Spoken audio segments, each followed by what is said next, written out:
गेल्या वर्षभरापासून मराठा समाजाच्या अनेक मागण्यांसाठी मनोज जरांगे पाटील यांची आंदोलनाचं त्यांनी हत्यार उपसलेलं आहे। सगळे सोयरे अंमलबजावणीच्या मागणीवर ठाम राहत जरांगे पाटलांनी आगामी विधानसभा निवडणुकीच्या रिंगणात उतरण्याचा इशारा दिला।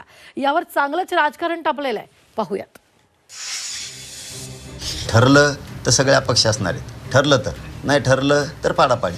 पाडण्यापेक्षा निवडून आणा ही बेसिक लाईन पाहिजे। कुणाला पाडायचं किंवा कुठल्या माणसाला कायद्याच्या सभागृहात निवडून जाऊ द्यायचं नाही याचं आमचं धोरण ठरलेलं आहे।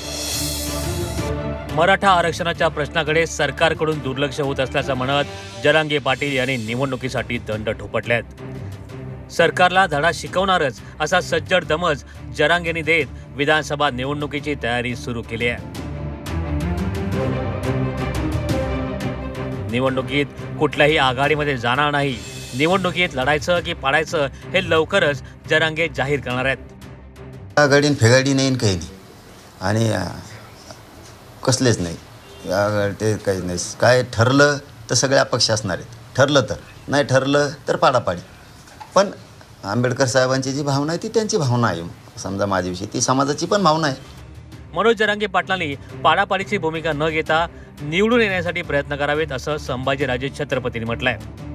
पाडापाडीचं भाषा करू नये कोणी, ते लोकशाहीला पोषक नाही आहे आणि बाधक आहे। ते उलट तुम्ही निवडून आणा, विधानसभा असेल, लोकसभा असेल किंवा आणि बाकीच्या ठिकाणी जिथे जिथे आपल्याला उमेदवार निवडून द्यायचे असतील तर निवडून आणणं हा क्रायटेरिया पाहिजे। त्याने विनंती केली आहे, एकतर आमच्याकडे या, आमच्याबरोबर या, महाशक्तीच्या बरोबर या, किंबहुना तुम्हाला तिथं अडचण असेल तर तुम्ही स्वतः व्यक्तिगत जावा, पण पाडण्यापेक्षा निवडून आणा ही बेसिक लाईन पाहिजे। तर कोणाला विधानसभेत पाठवायचं किंवा कोणाला पाडायचं हे ठरल्याची भूमिका ओबीसी नेत्यांनी घेतली आहे। ज्या ज्या लोकांनी ओबीसीच्या आरक्षणाच्या बाजूनं भूमिका घेतली नाही, ज्या ज्या लोकांनी जरांगेंना अंतरवली सराटीमध्ये जाऊन पाठिंबा दिला, लेखी पाठिंबा दिला, रसद पुरवली, त्या माणसांची कुणाला पाडायचं किंवा कुठल्या माणसाला कायद्याच्या सभागृहात निवडून जाऊ द्यायचं नाही याचं आमचं धोरण ठरलेलं आहे। विधानसभा निवडणुका लढायच्या